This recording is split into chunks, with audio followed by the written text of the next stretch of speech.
윤석열 대통령의 탄핵 소추안이 국회에서 가결된 이후 정치적 불확실성이 일부 해소됐지만 헌법재판소의 결정이 나올 때까지 최대 6개월간 혼란이 지속될 전망입니다.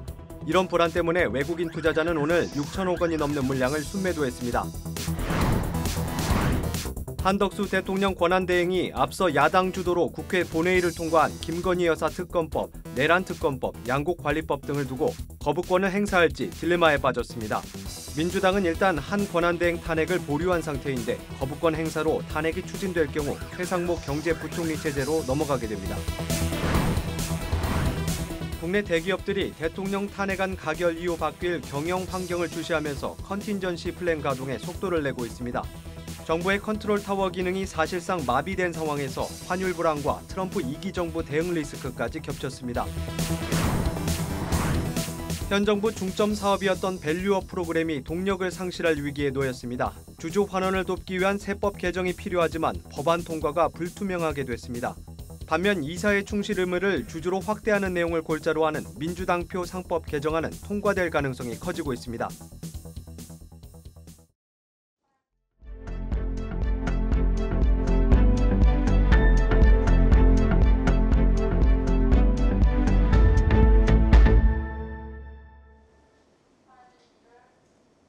뉴스플러스 시작합니다.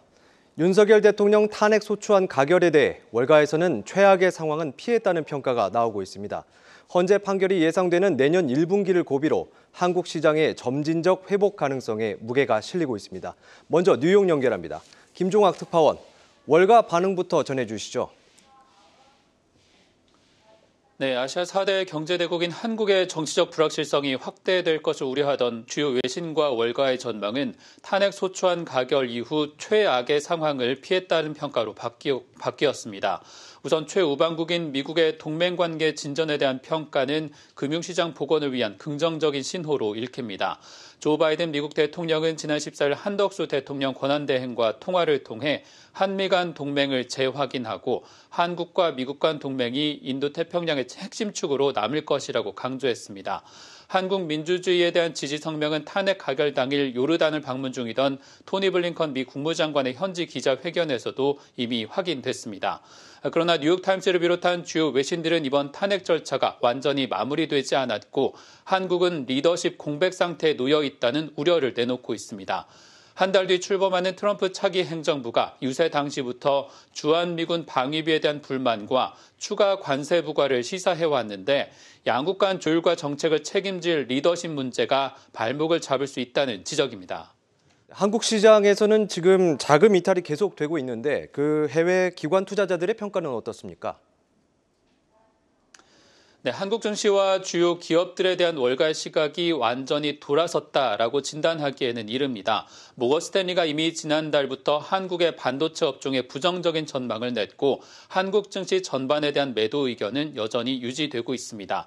그러나 월가 내에서도 이번 탄핵 소추안 가결로 전국 불안 해소에 대한 기대는 일부 살아나고 있습니다. BNY 멜론은 아시아 태평양 시장 전망에서 한국 코스피가 이번 사태로 1년 주가 수익 비율 8.2배로 역사적 저점에 들었고 실질 실효 환율도 최저 수준을 기록해서 저평가 매력이 높아졌다고 진단합니다. 네. 한국은행과 기재부의 무제한 유동성 공급과 적극적인 시장 안정 조치로 국채 시장과 기업들의 조달 금리가 안정을 보이는 등 경제 기초 여건은 건재하다는 평가도 담겼습니다. HSBC 자산운용 역시 한국 코스피가 올해 6% 이상 과도하게 내렸고 주력 수출 시장인 중국의 경기 부양과 주요 기업들의 실적 회복으로 점진적인 회복 가능성이 있다고 진단합니다.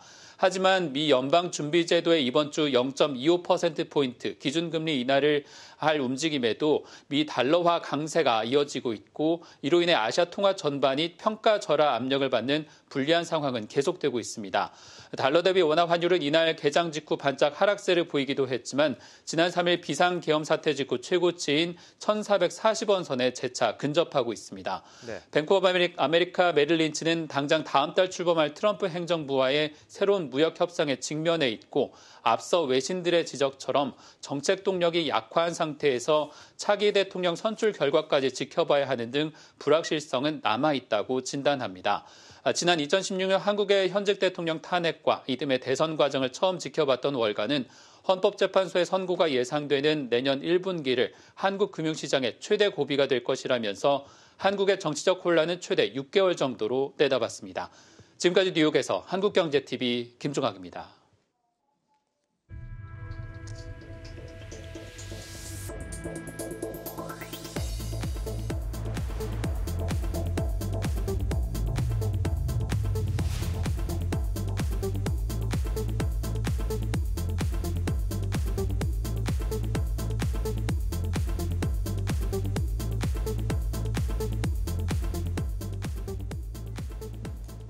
네, 이어서 국내 주식시장도 짚어보겠습니다. 대통령 탄핵을 둘러싼 전국 불안감이 다소 완화되면서 코스피가 장 초반 2,500선을 돌파했지만 외국인의 매도 물량이 쏟아지면서 상승폭을 반납했습니다. 증권부 신재근 기자와 얘기해보겠습니다. 신 기자, 코스피가 이 장 초반의 흐름을 이어가지 못했습니다. 왜 그런 겁니까? 일단 내년도 경기 둔화에 대한 불안감 때문이란 분석이 있는데요. 네. 미국 경기가 견조한 상황을 보이고는 있지만 6개월 이상 장기 실업자 수가 3년 만에 최대치를 기록하는 등 불안 요인도 상존한 상황입니다. 네. 또 중국 내수가 부진하고 유럽 중앙은행이 지난주 내년도 경제 성장률 전망치를 기존보다 낮춘 점도 경기 침체에 대한 불안감을 확대하게 된 배경이 됐습니다. 네. 또 수출 비중이 높은 한국 경제 구조를 감안하면 외국인 입장에서 경기 둔화는 투자 매력을 떨어뜨리는 명분이 되는 겁니다. 외국인은 오늘도 코스피와 코스닥을 합쳐서 6천억 원 정도 순매도했습니다. 때문에 이번 주 현지 시간 18일 예정된 미국의 FOMC 회의에서 공개될 연준의 내년도 경제 전망을 좀 눈여겨볼 필요가 있다는 목소리가 많습니다. 네, 이 코스피가 상승 동력을 확보하려면 결국에는 이제 외국인 자금이 유입되는 것이 중요하죠. 그럼 이 시장에서는 외국인이 언제쯤 다시 매수세로 전환할 것을 예상하고 있습니까? 네, 글로벌 경기 전망이 긍정적으로 바뀌는 시점에 외국인 자금이 본격 유입될 거란 시각이 있는데요. 네. 시장은 그 시점을 빠르면은 내년 2분기, 늦어도 2분기요? 내년도 하반기 정도로 보고 있습니다. 네. 미국 트럼프 2기 행정부가 내년 1월 취임 이후 곧바로 고율의 관세를 부과할 경우 그 충격이 상반기에 나타날 것으로 예상하고 있기 때문인데요. 관세 부과로 글로벌 경기가 한 차례 충격을 받은 이후 하반기에 경기가 반등을 모색할 것이란 겁니다. 네. 우리 수출과 밀접한 관련이 있는 중국이 내년 1분기 중 재정 부양을 실시할 것으로 보이는 점도 하반기 경기 회복을 전망하는 근거로 지목됩니다. 시장은 트럼프 취임 이후 가시화될 관세 부과 이후 중국이 재정 부양을 꺼내들 것으로 보고 있습니다. 종합하면 지금 당장 외국인의 유입을 논하기는 시기상조란 분석입니다.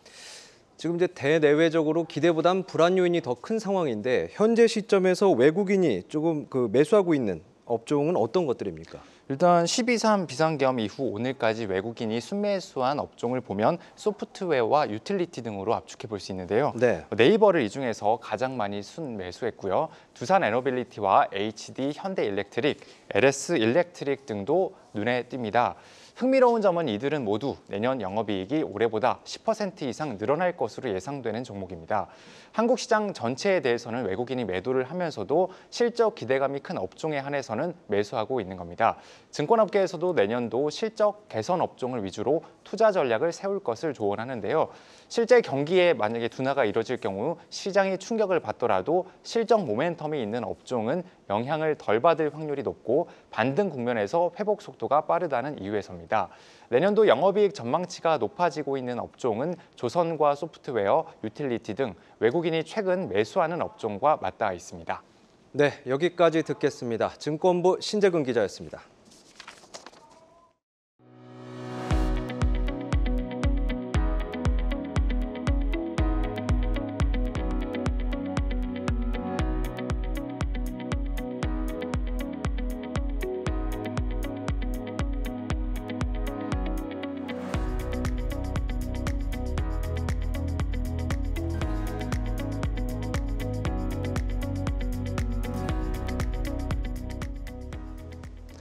윤석열 대통령의 공백으로 국회에서 밸류업 등 정부의 주요 입법 국정과제가 동력을 상실했습니다. 전국의 주도권을 쥔 이재명 대표의 더불어민주당은 상법 개정과 민생 추경 등 자신들이 아젠다를 밀어붙이고 있습니다. 전범진 기자입니다.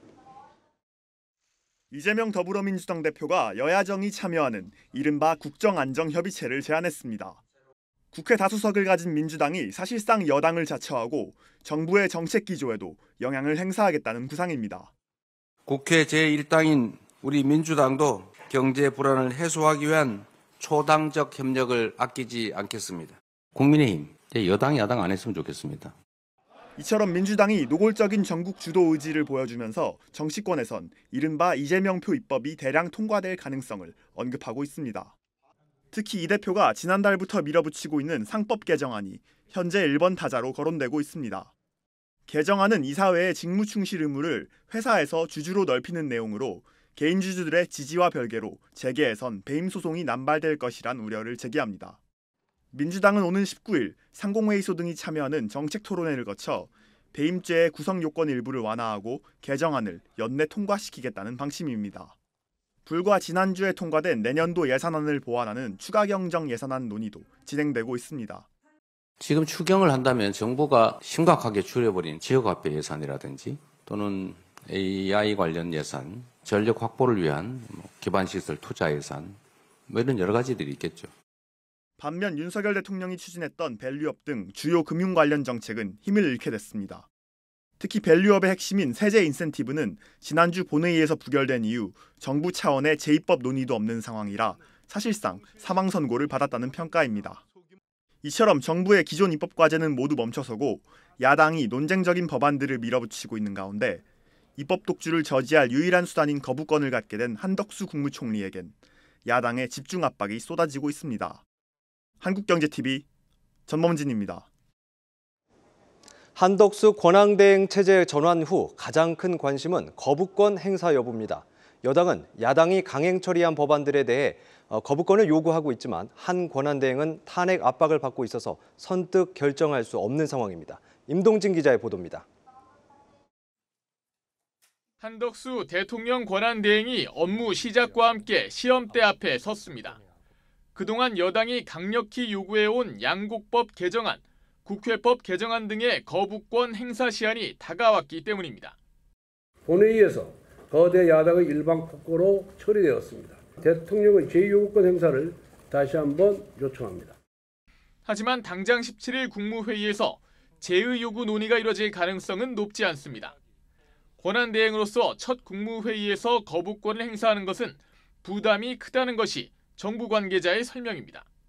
권한대행이 거부권을 행사할 수 있는지도 논란이 계속되고 있지만 불가능하진 않습니다.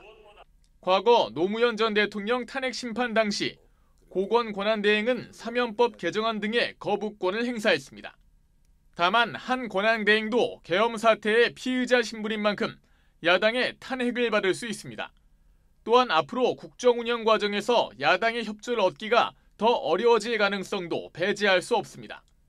어제 이재명 민주당 대표는 일단은 총리 탄핵 절차를 밟지 않겠다고 했지만 오늘 민주당 의원들은 거부권 남용은 탄핵 사유가 될 수 있다고 경고했습니다. 현상 유지 관리가 주 업무이고 현상을 변경하거나 새로운 질서를 형성하는 것은 허용되지 않는 게 원칙입니다. 대행의 한계를 벗어나지 않을 것으로 생각합니다. 만약 한 권한대행의 탄핵이 이루어진다면 대통령의 권한은 다음 서열인 최상목 경제부총리에게로 넘어가게 됩니다. 하지만 최 부총리 역시 이미 국회법 개정안에 대해 대통령에게 거부권 행사를 건의한 적이 있는 만큼 당분간 거부권 논란은 계속될 것으로 보입니다. 한국경제TV 임동진입니다. 산유국의 꿈에 걸린 대왕고래 프로젝트가 이번 주 1차 시추 작업에 돌입합니다. 하지만 관련 예산 전액 삭감부터 국회 탄핵 소추안까지 각종 악재가 겹치면서 시작도 전에 힘이 빠졌습니다. 내년 상반기 나올 1차 시추 결과가 프로젝트를 지속할 수 있을지 분수령이 될 전망인데 성공 확률은 20%에 불과합니다. 배창학 기자입니다. 시추선 웨스트 카펠라호가 이르면 내일 동해석유가스 최대 매장 예상지인 대왕고래 구역 1차 탐사 시추를 위해 출항합니다. 웨스트 카펠라호는 약 2개월간 시추 해역에 석유나 가스가 있는지 확인하기 위해 드릴로 해저 지형에 구멍을 뚫고 시료를 확보할 예정입니다. 시료 분석 등을 거쳐 내년 상반기 안에 첫 탐사 시추 결과가 나올 전망입니다. 1차공 시추에 1,000억 원가량이 드는데 정부와 한국석유공사는 1차 탐사 시추 작업 비용을 절반씩 내기로 했습니다. 하지만 내년도 정부 예산안에서 관련 예산이 사실상 전액 삭감되면서 석유공사가 전부 떠안게 됐습니다. 그런데 석유공사는 과거 6조 7천억 원 넘는 투자 손실로 5년째 완전 자본 잠식 상태에 빠지면서 매년 5천억 원에 달하는 이자를 지급하고 있습니다. 가뜩이나 안 좋은 재무 상태가 더 악화될 수 있지만 계약 파기 시 막대한 위약금을 물어야 하기 때문에 강행한다는 것이 전문가들의 분석입니다. 앞으로가 더 문제입니다. 예정된 추가 탐사 시추는 최소 4번으로 산업통상자원부는 4천억 원의 추가 시추 비용을 석유공사 채권 발행, 해외 투자 유치를 통해 충당하는 방안을 논의 중입니다. 1차 시추에서 석유나 가스 등이 발견되지 않으면 후속 작업을 위한 재원 조달에 제동이 걸리게 되는데 시추 성공 확률은 겨우 20%입니다. 엎친 데 덮친 격으로 대왕고래를 국정과제로 삼았던 윤석열 대통령의 탄핵소추안이 통과되면서 불확실성이 나날이 커지고 있습니다. 안덕근 산업장관 주재 전략회의에 참가했던 포스코 인터내셔널 등 민간 기업들은 프로젝트가 회사의 호재가 아닌 악재가 되면서 주가 하락을 면치 못하고 있습니다. 한편 미국 심해자원 평가 기업인 액트지오는 시추해역에 최대 140억 배럴의 석유와 가스가 매장된 것으로 추정된다고 발표한 바 있습니다. 한국경제TV 배창학입니다.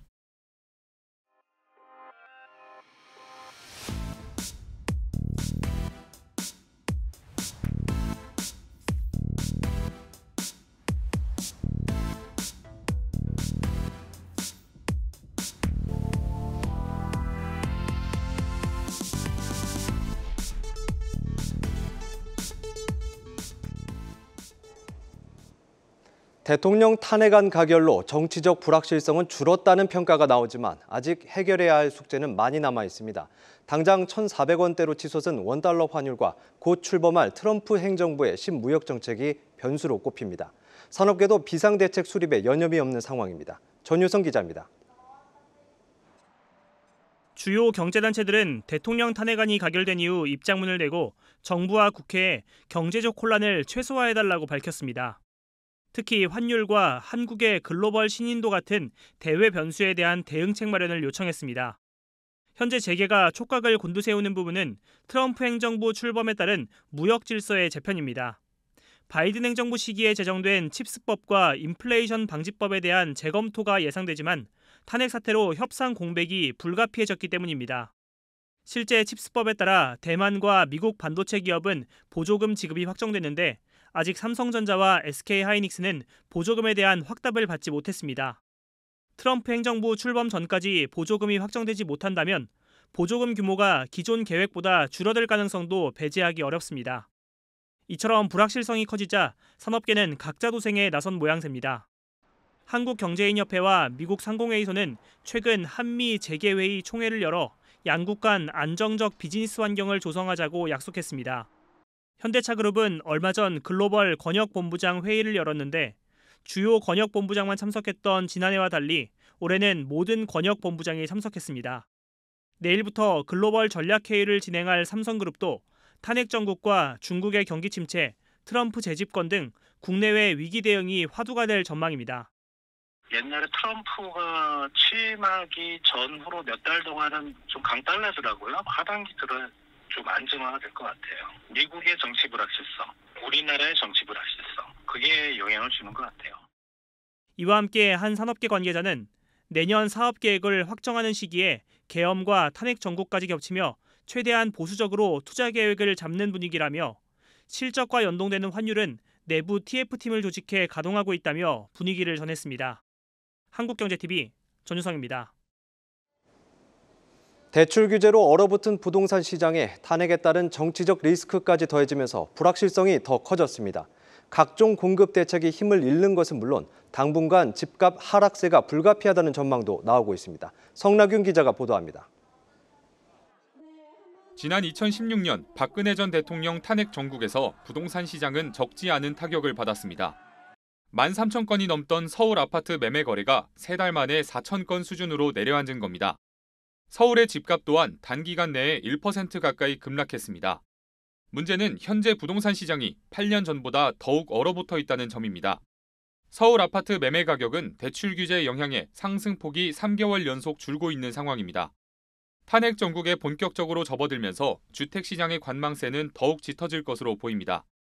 이제 이 정치적인 상황이 대외 경제 불확실성을 만들고 그것이 내수 경제에 영향을 주고 또 역시 부동산에 영향을 줄 텐데 이후에 대선이 치러진다면 보수와 진보 어느 쪽이 집권하느냐에 따라서 가격은 또 갈릴 것 같습니다. 제 생각에는 탄핵이 결정되기 전까지는 상당히 가격이 좀 내려가면서 정치적 불확실성이 해소되기 전까지 집값 하락세가 불가피하다는 뜻입니다.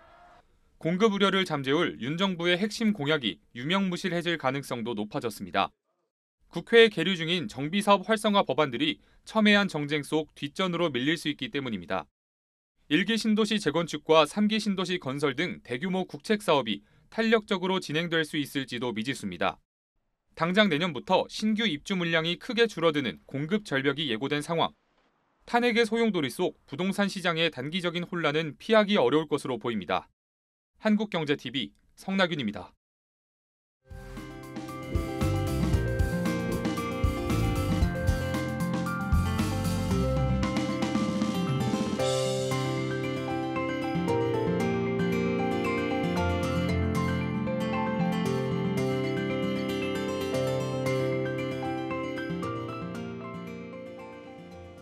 오늘 준비한 뉴스 플러스는 여기까지입니다. 함께해 주신 여러분 고맙습니다.